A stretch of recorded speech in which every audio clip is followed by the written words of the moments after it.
Hello and welcome into this week's BGN Instant Reaction Show at a primetime hour, but an earlier primetime hour. It's only 10:17, so we're going to get in and out of here by well before 11 so we can all get some good rest. Best case scenario for the Eagles tonight. Nice win, pretty dominant win. First half looked a little hairy here and there, but by the second half they really got into a rhythm here. Like I said, I'm Jesse Taylor. Thank you so much for coming in. I'm here with Shane Half. Rachel's behind the glass with us. Shane's going to hop in here with me, and we're just going to get right to it. And I'm going to say it before you even have the chance to bring it up. How about those special teams tonight, Shane?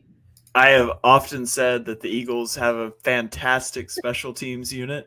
Never Never once said a doubted. bad word. Yeah, generally you don't want to be catching punts inside the 5-yard line, and Britton No. Covey did it twice, and it Nice. kind of worked out both times. It was actually very funny. We're, kind of moving around still. It was right at the beginning of the game, right? So we're still moving around, cleaning up the kitchen. The baby's running around doing the whole thing. My husband's standing directly in front of the TV, and he's, with some colorful language, of course, that comes out of it, more or less. Oh my God, you let that one go. You never take that. And then he runs for 52 yards. He's like I said, take it and run every time. Yeah, exactly. That's my thought process. Especially, last week there were so many, I'm done with the Britton Covey experiment tweets coming out of last week's game. And that was probably his best performance as an Eagle tonight, wouldn't you say? Yeah, I mean, I think it's pretty clear to me now that Aaron Siposs was the problem with the Eagles' special teams. They change him out, now all of a sudden Britton Covey is better. Jake Elliott doesn't miss a field goal. It's just, I think that was it. You get Siposs off the team, now special teams is fixed for the rest of the year. Everything is fine, and Michael Clay has earned that extension that he was given. But aside from special teams, immediate thoughts, immediate high level takeaways of what you saw from the Eagles tonight. Yeah, I mean, it turns out when you are dominant on the offensive line and the defensive line, you just win a lot of football games. And I don't think the Eagles are going to play a team this season with a better offensive line. I don't think they're going to play a team with a better defensive line. And regardless of the other issues, you throw 2 interceptions, and we can get into those. Sure. You have the ball inside the 25-yard line 4 times in the first half and walk out with 6 points from that because the long touchdown, you were never inside the 25. All that aside, you still dominate an undefeated team on the road because you win in the trenches. And, hat tip to Howie Roseman for continuing to stack offensive and defensive line talent, even when we got annoyed by it. It's paying off. Well, now they've started drafting the proper people. Like they draft offensive linemen from Alabama and defensive linemen from Georgia. That is fine. It's when you're taking, the 7th string player from TCU that you're like, oh no, in 7 years he'll be great. No. That's not helpful. We need the best of the best. And if they continue to draft that way, there are no gripes with what they choose to do in the draft. Take the best player available from the schools that win all the time. You will get no arguments from your fan base if that's all that you do in the draft. And he has finally turned the page and learned that lesson, thankfully. Yeah, and sometimes you just go get the UDFA that nobody's ever heard of either. I mean, how about Reed Blankenship tonight? Reed Blankenship, it was sure nice to see him back on the field. This is a guy that we saw in bits and pieces last year, and he flashed at times. Obviously, he picks off Aaron Rodgers, and you get the stat that he's the first UDFA to ever intercept Aaron Rodgers. He looked good tonight. He has a tackle for loss in the game on a play where he was 13 yards off the line of scrimmage, and he triggers downhill against the run, and he gets the tackle for loss. I tweeted that one out. He gets the pass breakup. He got an interception where he keys across on a tight end on an in breaker. I thought the defense looked good. Obviously, the Buccaneers don't have the best offense. You got some rain to help you out there, but I feel better about the defense. I liked what I saw on film from the defense. The results just weren't there through the first 2 weeks. I thought the defense really stepped up tonight. Yeah, I thought the defense really stepped up tonight. And I also thought that the previous 2 matchups, the teams made better adjustments in the second half to what the defense was giving you. And especially when you're in a situation, and obviously this week you get a couple of your starters back, right? You get your Reed Blankenship back, you get your James Bradbury back, but you're still down a couple guys. And, if you're and moving them around in places that they're not necessarily, poised to be in, right? You don't have Nakobe Dean and you have some makeshift linebackers in there from what you assumed you were going to start the season with. James Bradbury's playing inside in the slot instead of playing on outside, and you get Josh Jobe out there. You bring up a couple guys off the practice squad to just makeshift just in case. So I just thought, not to take away anything from the defense, but I think that the Patriots and the Vikings also did a much better job of adjusting to, listen, if you get the ball out quick, the front four, front five, however many they're bringing at you that time, don't have the time to get home, and you're going to force them to beat them on the back end, and that secondary isn't necessarily going to be that's a more favorable matchup than the in the trenches with the Eagles defensive line out there, right? But I thought, obviously, Tampa Bay Buccaneers did not do that, and they just also weren't able to do that. I thought the back end of the defense as well was much better locked up than they had been the last 2 weeks as well. Yeah, and the other thing I really like about the defense and the way they played tonight is, I mean, yeah, they were getting pressure, but 2 sacks, 1 turnover forced. It wasn't like they were living on these high leverage plays to kill drives. Mm-hmm. Just consistently down in and down out, they just whooped the Tampa Bay offense. And again, it's Baker Mayfield, but they've got guys. Mike Evans, Chris Godwin are good players, and they were 2-0, and the Eagles were able to just hold them in check. And of course, they score a touchdown at the end as the Eagles are playing a little softer defense. But right. This game, it wasn't ever really close. It never really felt in doubt. I mean, to be honest, the Eagles should have had 20 more points if the red zone execution was there. And so it felt nice to not have to be angry after a loss like we talked about in week 1. So the Eagles win. They're undefeated. I'm not furious. Yes. Eagles football is so back. I don't know. It's so back. What do we think? Honestly, I'm just so happy that it's not 11 o'clock. As much as I love sitting here and talking to you, I hate doing it at 11 o'clock at night because regardless if they win or not, it's the most miserable way to start the next day. But I definitely thought that, the defensive side of the ball especially looked really, really good tonight. And you just said it. They've got weapons over there. Baker's been playing extremely well. They've got 2 weapons over there who, I mean, were really a non-factor in this game. Of course, you have some of the rain to help you out, and you try to lean on running the ball a little bit more, and no team is going to have success running the ball against this Eagles defense. But I was surprisingly impressed with what they were able to do in some of those other areas where they, aren't as, what's the word I'm looking for? You're not as confident in some of these other areas as you have been in the last maybe 2 years. So, and we've talked about that the last couple of weeks, especially with the linebackers and, everything like that. But I thought everybody really held their own tonight and, did exactly what they needed to do. Go down to, a little bit mini bye, right? But could there be a little bit of rust that you have to shake off because it's so early in the season? You're getting a mini bye. Getting through that, getting out there, doing exactly what they needed to do. Away game, obviously there were a lot of Eagles fans there. We could see that. We could hear that. There's actually some really awesome clips. If you have Twitter up next to you of Nick Sirianni walking in through the stands a little bit, thanking all the Eagles fans for coming down and everything.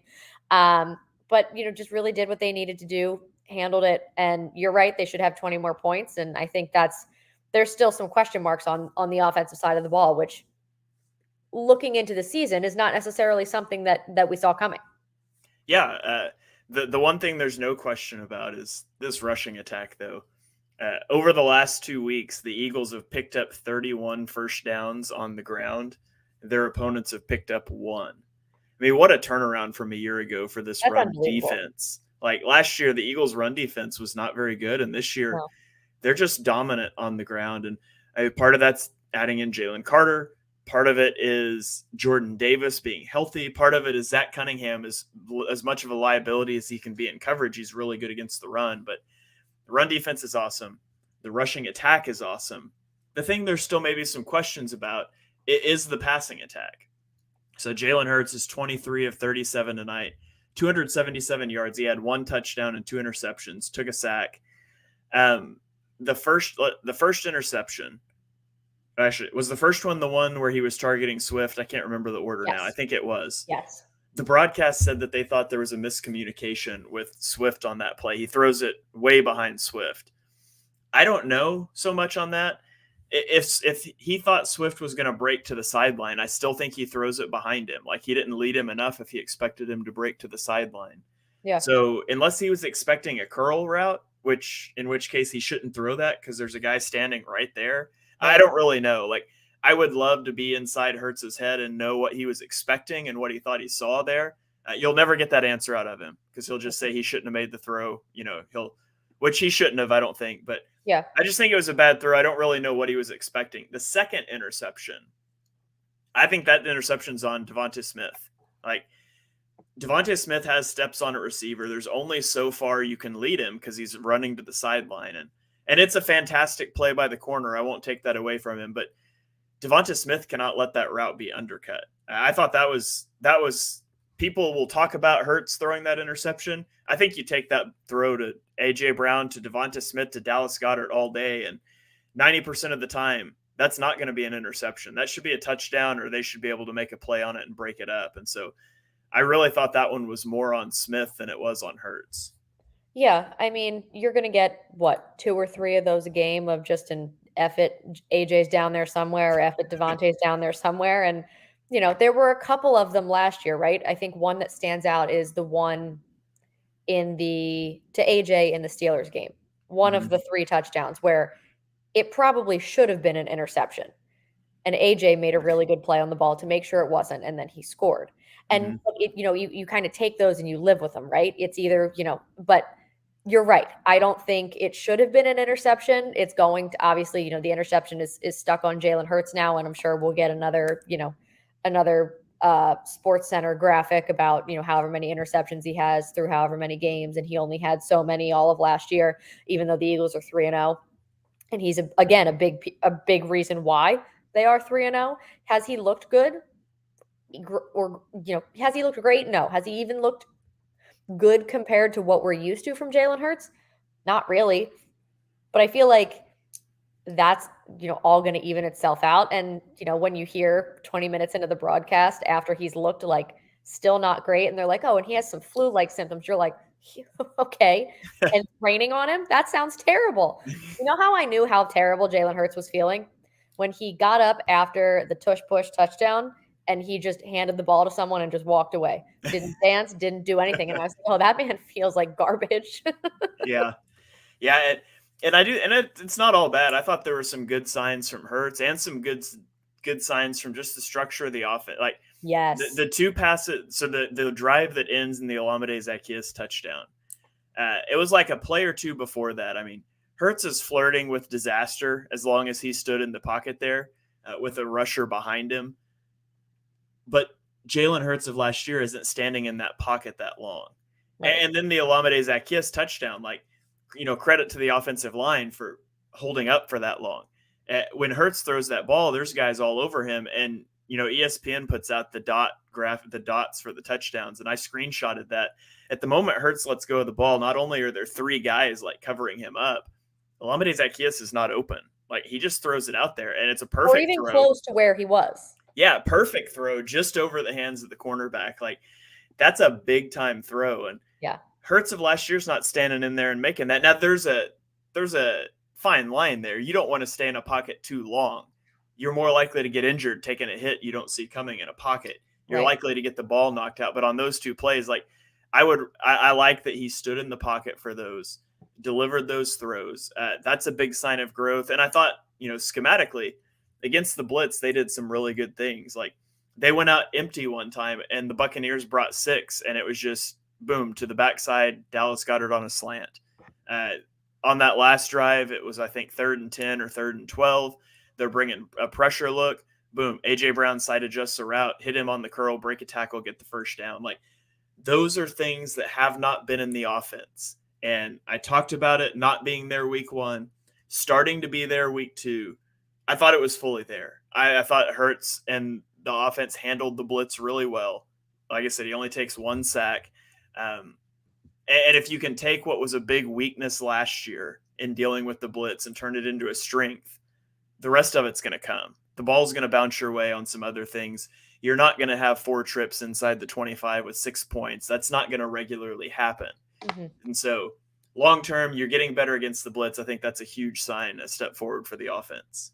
Yeah, I would totally agree. And I thought it definitely looked like Brian Johnson was in a little bit better of a rhythm. They had a little bit better communication rapport going on collectively throughout the offense. And I thought he did a much better job tonight there. And I don't know, again, kind of going back to Jalen not feeling great or not feeling himself, trying to take the least amount of hits possible. Did that skew the way that Brian Johnson decided to make some of those quarterback run calls? Like, there weren't any of those. I didn't see any of those tonight. Maybe one that I could be forgetting, but I don't remember seeing a single, drawn up, called in the moment quarterback run. And they had been sprinkled in the last 2 weeks at the worst possible time. There was absolutely no rhyme or reason to when some of them were run, maybe aside from one against Minnesota. There was one, I think, on a 3rd and 7 or so. And they were maybe at the 30 of the Vikings. And I think there was a 3rd and 7 where it was perfectly timed, but that was the only one so far this season. I didn't notice any of those tonight. They seemed like he was doing a very good job of calling the right play in the moment. And I didn't really have any sort of gripes with what the play calls were tonight, as I had the last 2 weeks. Yeah, the only one, so he ends with 10 carries for 28 yards and a touchdown. Several of those are QB sneaks, a few scrambles.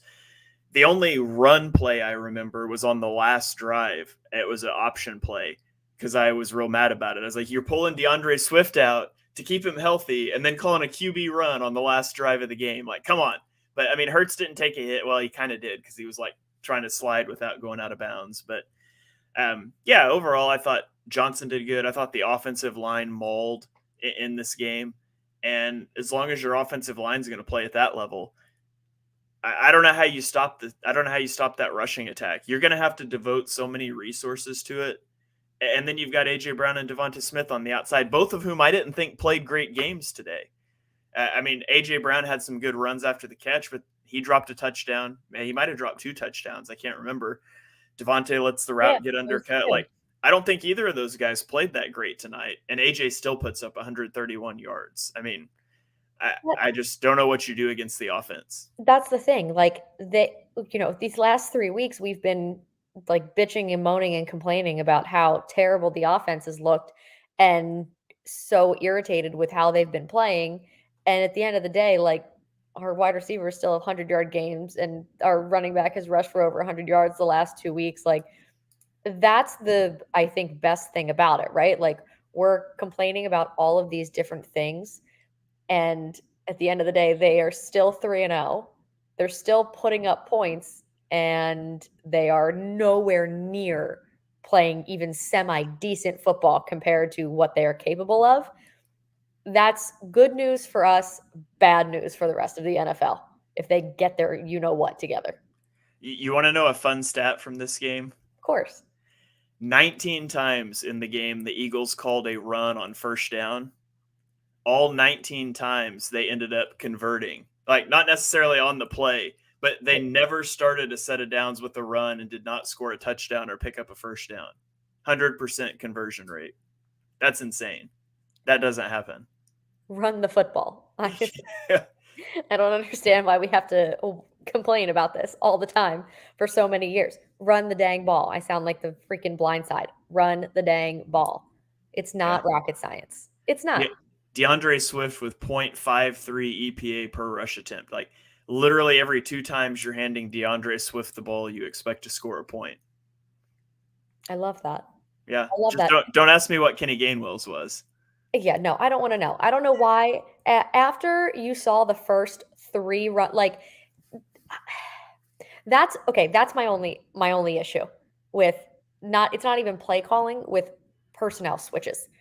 Why, after the first quarter, was anyone not named DeAndre Swift in the backfield?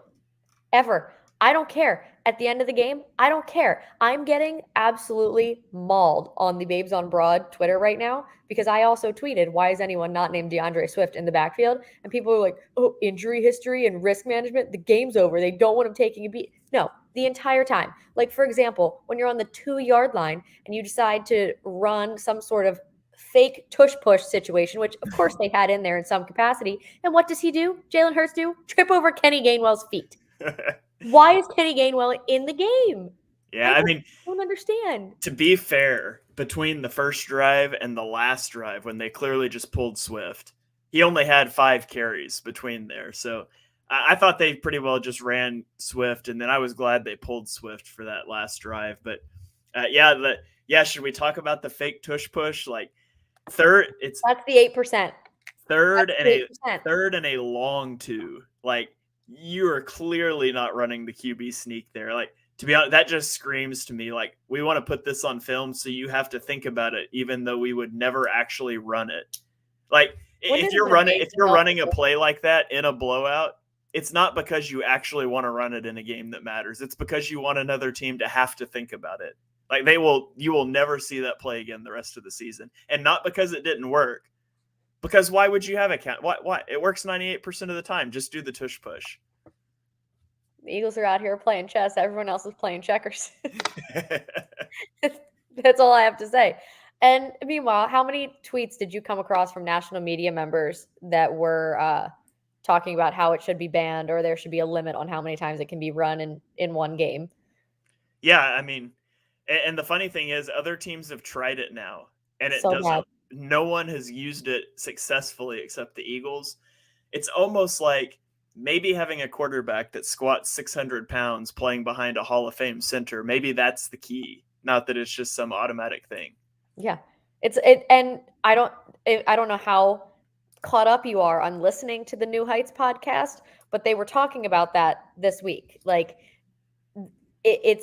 and they were talking about should it be banned, should it not be banned, the whole thing. And they were basically like, okay, fine, ban everything that people are just too good at that they keep doing. Justin Tucker is no longer allowed to kick field goals. You have to find another kicker. He's not allowed to kick field goals.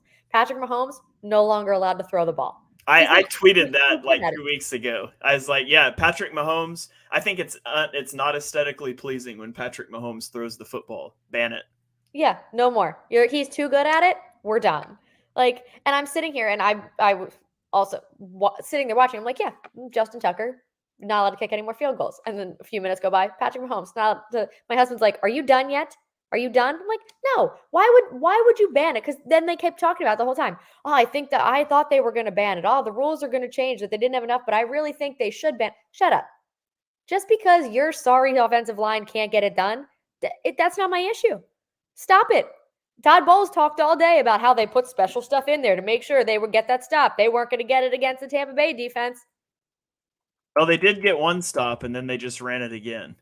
Yeah, I'm like, oh, on 3rd and 1, you're going to get it this much closer? Congratulations. Yeah. That's your moral victory of the day after putting up 11 points. Also, whose idea was it for that? I would love to have a conversation with the gentleman who made the decision, who made the play call to try to run the ball from the 1-foot line against the Philadelphia Eagles defense. Well, I mean, Troy Aikman thought it was a great idea. He's also an idiot. Yeah, at that point in time, they have like 13 carries for 24 yards. And from the 1-foot line, they're like, let's go jumbo and see if we can get out of the end zone. And by the way, Nicholas Morrow shooting that gap, like, that's just perfect. Jordan Davis in front, eats the double team. Nicholas Morrow times the snap, shoots the gap. I mean, Nicholas Morrow in 2 games, he's played better than anything we saw Nakobe Dean put on tape in week 1. Mm-hmm. Now, Nakobe Dean still played better than anything we saw Zach Cunningham put on tape. Before the season started, I said that I was worried about Dean and Morrow playing next to each other because they're both small. The Eagles have had troubles against the run. That's what I want to see now. When Dean comes back, I want to see Dean and Morrow playing next to each other. Because if you can still stop the run, I think that's your best 2 linebackers. It does get you pretty light. I really don't think the way the defensive front's been playing it would be an issue, but that's just another one of those baffling personnel decisions. Like, how did Nicholas Morrow not make this roster the way that he's played over 2 games? How was DeAndre Swift not the week 1 starter, given what we've seen out of him? Sometimes coaches, I don't know what they see, but sometimes they just see strange things.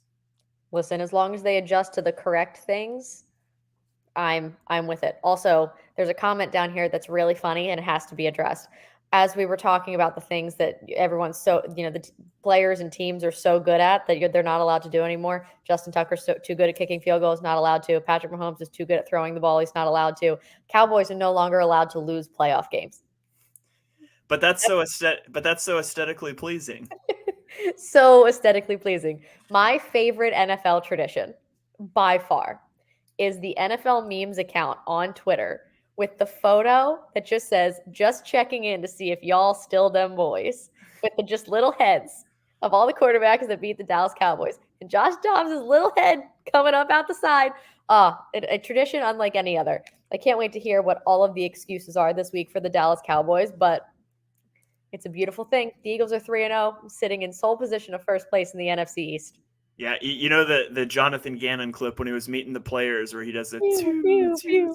Yeah, so I tweeted that little sound bite and I said the sound of the Dallas Cowboys losing their September Super Bowl after they lost to the Cardinals on Sunday, and I was having a good time in the comments on that one. I still will hate Jonathan Gannon until the day I die.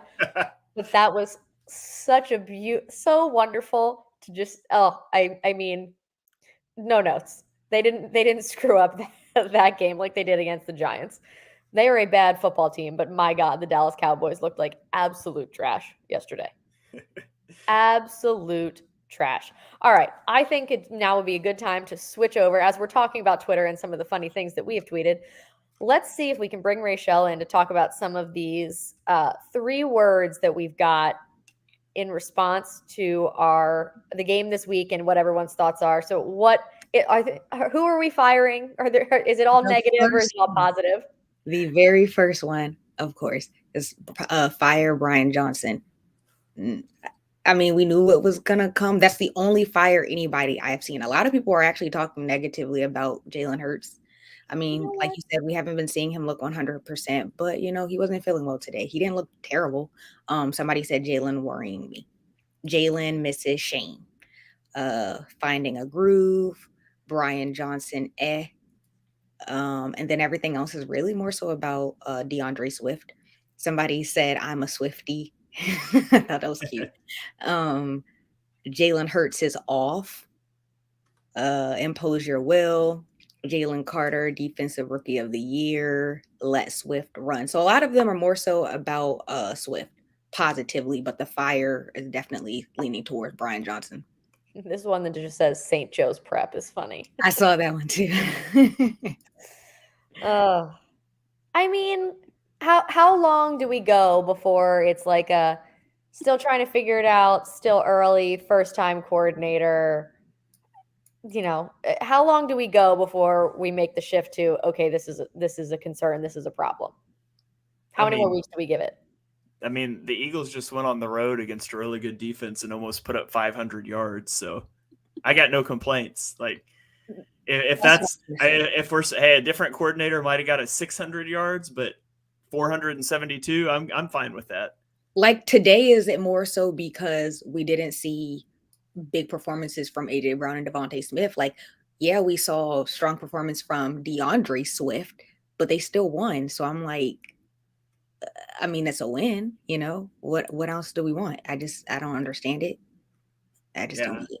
All right, the Eagles punted the ball one time tonight. That new punter looked great. He didn't drop the punt. I mean, he didn't drop the snap. It was great. Special teams is back, baby. Shane's so happy that he doesn't have to complain about special teams anymore. I get that it wasn't perfect. It wasn't beautiful, but I mean, I feel like, obviously you have a lot of consistency from the offense from last year to this year. The defense was where there was turnover, and you obviously have turnover with coordinators. But if you went into this season believing that the Eagles were not going to face a significant number of challenges, because in case anyone forgot, they played in the Super Bowl last year. They weren't just this team like they were the year before, right? They went 9-7 the year before. They got blown out by the Tampa Bay Buccaneers in the wild card round. They did not belong in the playoffs. They squeaked their way in there and they got their doors blown off. They came back the next year and it's like, all right, winning the division is the goal, right? Yep. Like, winning the division would be that's probably their ceiling. They went 14-3 and barely lost the Super Bowl. Like in a shootout with the Chiefs in the Super Bowl, the best offensive team in football. Like you come if everyone came into this season thinking they were just going to go on a tear and do it again and some of these other teams didn't have the Philadelphia Eagles, especially when they played the Philadelphia Eagles in prime time, circled on their calendar and that's the one that they're going to put the majority of their energy and emphasis into, that's stupid and naive of you to go into this season thinking that. So in last year it was kind of like, wow, the Eagles are doing it. Wow, they're still doing it. Wow, they're still doing it. Now it's like, okay, we need to give the Philadelphia Eagles our best shot. And these teams are walking away from games against the Eagles going, well, we made it a game. We were able to compete with them. And that's a moral victory for the Vikings. And it's a moral victory for the Patriots. The Bucks, not so much. But no, go ahead. No, but that's so, it's not going to be pretty. It's not going to be perfect. It's not great. You expect it to be better than what it is, for sure. But if you're going to be overly concerned about all of these different things at this point because you expected everything to just be clicking, flawless, perfect, and then to just continue running through defenses that have had over a year to prepare to see them again, I mean, that's not my problem that you are going to be that naive about this team right now. Yeah. I'm just glad that we were able to hopefully quiet all of this hype about Baker Mayfield. Yeah, I would have loved the Birds to get after him a little bit more, but still, like, the biggest conversation of the week was Baker Mayfield and just trying to see if he's going to perform to the same level that he did week 1 and week 2 against the Eagles. And I think that we showed that he's not all worth the hype and he's not this elite player. So shout out to Reed Blankenship for that interception. That was nice. Beautiful. Someone on Twitter called him Chalk Doc, and I almost fell off the couch laughing. I almost fell off the couch. I was not prepared, and that's one of the greatest things I've ever seen. I don't remember who tweeted it. I wish I did, but if you're listening, that was unbelievable. Tweet that again. I've just been sticking with Ed Reed Blankenship. That's the one I've seen going around. I didn't come up with it, but I've seen it going around. That's funny.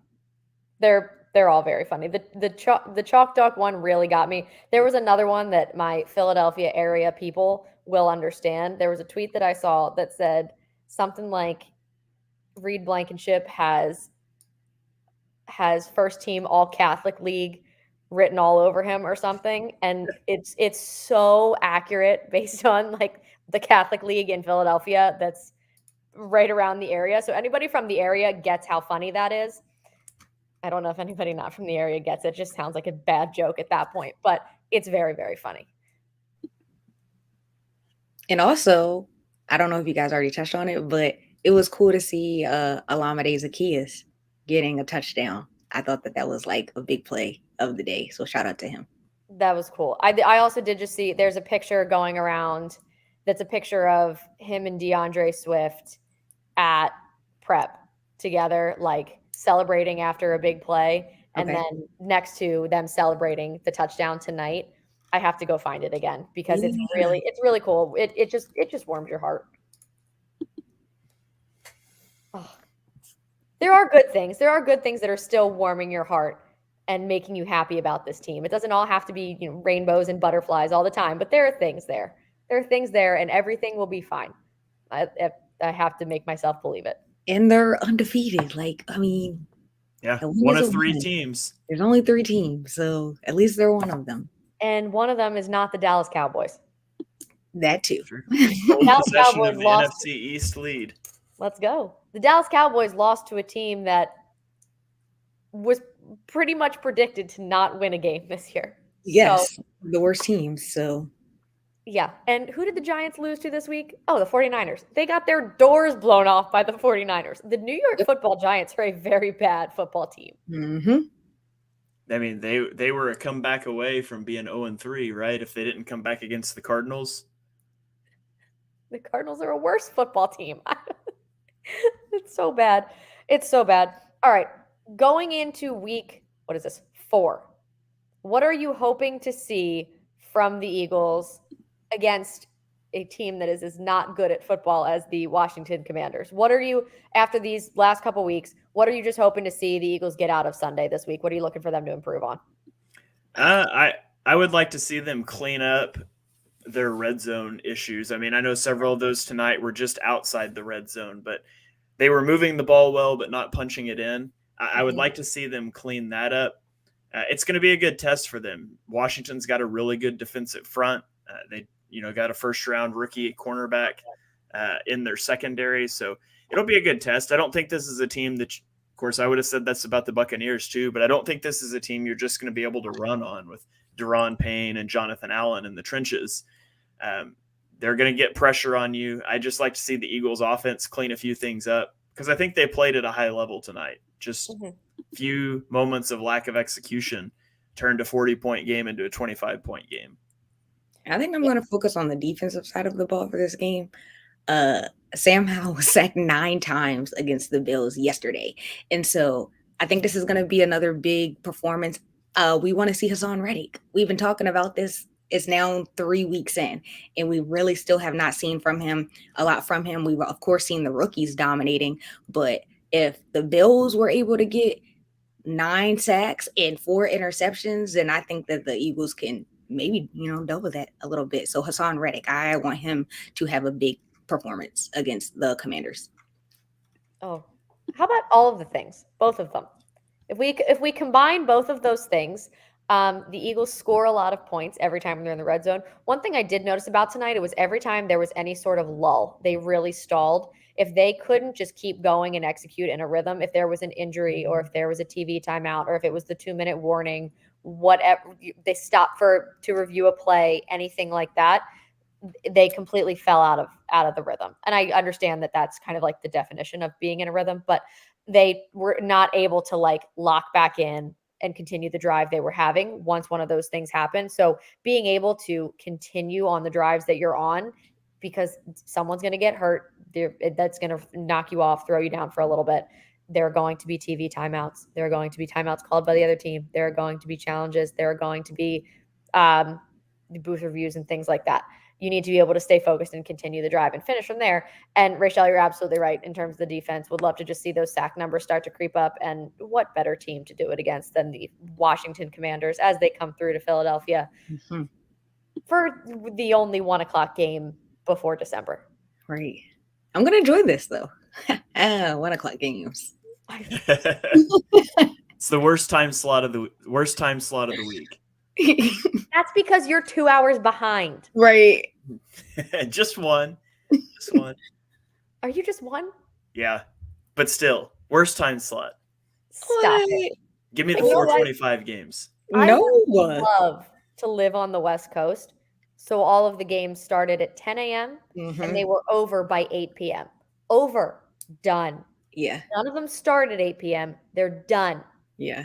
I would love that. This is terrible. Okay. It sounds great when you're 18. When you're 25 and above, it's different. How old do you think I am, Jess?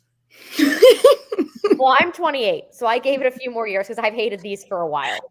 So I was given some buffer for myself. Okay. Okay. I thought you were insinuating I was 18, so it didn't matter for me. And Okay. No. If you said you were 18, I'd have many follow-up questions. Many. A lot. If I went clean shaven, I might be able to convince people, but no. Maybe. That's fair. Yeah. I've got the baby face. I'm not going to lie to you. I don't know if I would recognize you without a beard. Nope. I don't know if I would recognize me without a beard anymore. Like if you walked up to me on the street, you were like, "Hey, Jess," with no beard, I'd be like, I'm totally showing up to a post-game show clean shaven at some point this season. Oh my God. You will see my eyeballs pop out of my head. Yeah. You will absolutely see my eyeballs pop out of my head.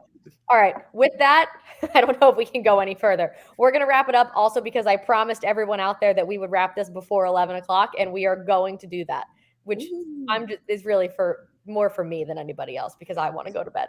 But thank you for joining us for another episode of the post-game show, BGN Instant Reaction Show here. We are here with you every week after every single game. We'll be here no matter what time, even when they are the regular late games. Please make sure you're subscribed everywhere. Leave a 5-star rating, written review, the whole thing, wherever you get your podcasts. We have stuff coming out every day of the week, articles being written, plenty of good shows to check out. Thank you so much for joining us. From myself, Shane, Rachel, have a great week and go Birds. Go Birds.